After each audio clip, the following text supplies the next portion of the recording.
ಉಡಾಯಿಸೋ ಖಾರ ಬಣ್ಣ ರುಚಿಯನ್ನು ನೀಡುತ್ತದೆ. ಮೆಣಸಿನ ಪುಡಿ ಚಿಂದಿ ಉಡಾಯಿಸೋ ಖಾರ ಬಣ್ಣ ರುಚಿ. ಸಾಲ ಕೊಟ್ಟವನು ಸಾಲ ಪಡ್ಕೊಂಡವನು ಇಬ್ರು ಶಿಕ್ಷಕ ವೃತ್ತಿಯಲ್ಲಿದ್ರು. ಸಾಲ ಕೊಟ್ಟವನು ಕೊಟ್ಟಿದ್ಯಾಕೆ ಅಂತ ಹೇಳಿಲ್ಲ. ಸಾಲ ಪಡ್ಕೊಂಡವನೀಗ ಯಾರ ಕಣ್ಣಿಗೂ ಕಾಣಿಸ್ತಿಲ್ಲ. ಸಾಲ ಕೊಟ್ಟವನೇ ಸಾಲಗಾರನನ್ನ ಒತ್ತೆಯಾಳಾಗಿರಿಸಿಕೊಂಡಿರುವ ಆರೋಪ ವಿಜಯಪುರದಲ್ಲಿ ಕೇಳಿಬಂದಿದೆ.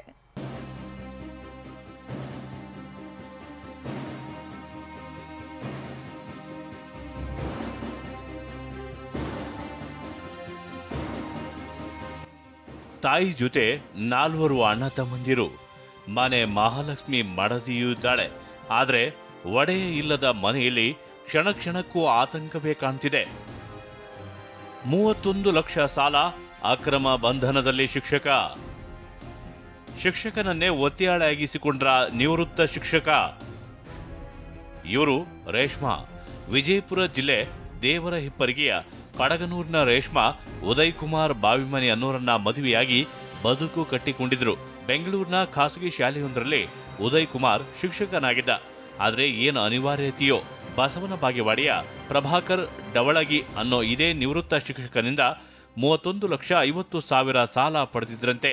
ಈಗ ಸಾಲ ತೀರಿಸಿಲ್ಲ ಅಂತ ಕಳೆದ 27 ದಿನಗಳಿಂದ ತನ್ನ ಪತಿ ಉದಯ್ ಕುಮಾರ್ರನ್ನ ಪ್ರಭಾಕರ್ ಒತ್ತೆಯಾಗಿಸಿಕೊಂಡಿದ್ದಾರೆ ಅಂತ ರೇಷ್ಮಾ ಆರೋಪಿಸಿದ್ದಾರೆ. ಅದೇ ನಮ್ಮ ಯಜಮಾನ್ ರೊಕ್ಕ ತಗೊಂಡಾರ ಅಂತೇಳಿ ಕರ್ಕೊಂಡು ಹೋಗ್ಯಾರ್ರಿ ಅವರು. ಯಾರು? ಪ್ರಭಾಕರ್ ಡವಳಿಗೆ ಅಂತ ಸರ್ ರೀ. 25 ದಿನ ಆಯ್ತು ಅವ್ರು ಕರ್ಕೊಂಡು ಹೋಗಿ. ಬಿಡು ಅಂತಂದ್ರೆ ಬಿಡಾಕತ್ತಿಲ್ರಿ ಅವ್ರು. ನಾವೆಲ್ಲ ಊರಿನ ಜನಕ್ಕೆಲ್ಲ ಕರ್ಕೊಂಡು ಹೋಗಿದ್ದೇವ್ರಿ. ರೊಕ್ಕ ಕೊಟ್ಟಿದ್ದೇನೆ ಬಿಡ್ತೇನೋ ಅಲ್ಲಿ ತನಕ ಬಿಡಂಗಿಲ್ಲ ಅಂತ ಹೇಳ್ತಾರೆ. 31 ಲಕ್ಷ ಅಂತ ಹೇಳ್ತಾರ್ರಿ. ಈಗ ನಾ ಎಲ್ಲರೇ ಒಯ್ದು ಕೊಡ್ತೀನಿ, ಅಲ್ಲಿ ಒಯ್ದು ಕೊಡ್ತೀನಿ, ಇಲ್ಲಿ ಒಯ್ದು ಕೊಡ್ತೀನಿ ಅಂತ ಹೆದರಿಕೆ ಆಗ್ತಾರೆ ನಮಗೆ. ಉದಯ್ಗೆ 4 ಸಹೋದರರಿದ್ದಾರೆ. ಒಂದಿಲ್ಲ ಒಂದು ಕೆಲಸ ಮಾಡ್ತಿದ್ದಾರೆ. ಬಡತನದಲ್ಲೇ ಬೆಳೆದ ಉದಯ್ ಯಾಕೆ ಅಷ್ಟೊಂದು ಸಾಲ ಮಾಡಿದ್ರೋ ಗೊತ್ತಿಲ್ಲ.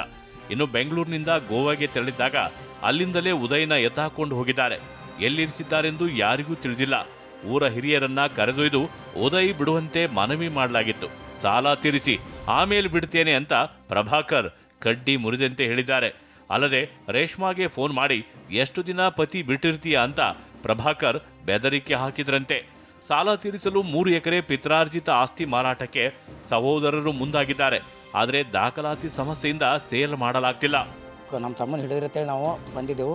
ನೀವು ಬಿಡು ಅಂದ್ರೆ ಬಿಟ್ಟಿಲ್ಲ. ನಾವು ಹೊಲ ಮಾಡಿ ಕೊಡ್ತೇವೆ. ನಮ್ಮ ಓಣೆ ಅಣ್ಣ ತಮ್ಮರಿಗೆ ನೀವು ಕಿಮ್ಮತ್ತು ಕೊಟ್ಟಿಲ್ಲ. ನಾವು ರೊಕ್ಕಕ್ಕೆ ನಾವು ಹೊಲ ಮಾಡಿ ಕೊಡ್ತೇವೆ. ಅವ್ರಿಗೆ ಇನ್ನೋದ್ರೆ ಹೇಳಿದೆ ಸರ್ ಕನ್ಫರ್ಮ್. ಅಲ್ಲ ನಮ್ಮ 3 ಎಕರೆ ಜಮೀನು ದುಡ್ಡು ಕೊಡಬೇಕಾದ್ರೆ ಇನ್ನೂ ವಾರಸ ಆಗಿಲ್ಲ. ಅದು ನಾವು ಜಮೀನು ಮಾರಿ ಅವ್ರು ದುಡ್ಡು ಕೊಡ್ಬೇಕಂತ ನಾವು ನಿರ್ಧಾರ ಮಾಡಿದ್ದೀವಿ ಸರ್. ಕೊಟ್ಟರೆ ಅಂತ ಹೇಳ್ತಾರೆ ಸರ್. ಅದು ನಮ್ಮ ವ್ಯವಹಾರ ಆಗಿಲ್ಲ. ಅವ್ರು ನಮ್ಮ ಸಂಗಡೆ ಅವ್ರು ತೊಗೊಂಡ್ರೆ ಅಂತ ಹೇಳ್ತಾರೆ. ಅಚ್ಚರಿ ಅಂದ್ರೆ ಭಯದ ಕಾರಣಕ್ಕಾಗಿ ಉದಯ್ ಕುಮಾರ್ ಕುಟುಂಬಸ್ಥರು ಪೊಲೀಸರಿಗೆ ದೂರು ನೀಡಿರುವಂತೆ. ಆದರೂ ಎಸ್ಪಿ ಲಕ್ಷ್ಮಣ್ ನಿಂಬರಿಗೆ ಈ ಬಗ್ಗೆ ಕ್ರಮ ಕೈಗೊಳ್ಳುವಂತೆ ಸಂಬಂಧಿಸಿದ ಪೊಲೀಸ್ ಅಧಿಕಾರಿಗಳಿಗೆ ಸೂಚಿಸಿದ್ದಾರೆ. ಅಶೋಕ್ ಎಡಳ್ಳಿ, TV9 ವಿಜಯಪುರ.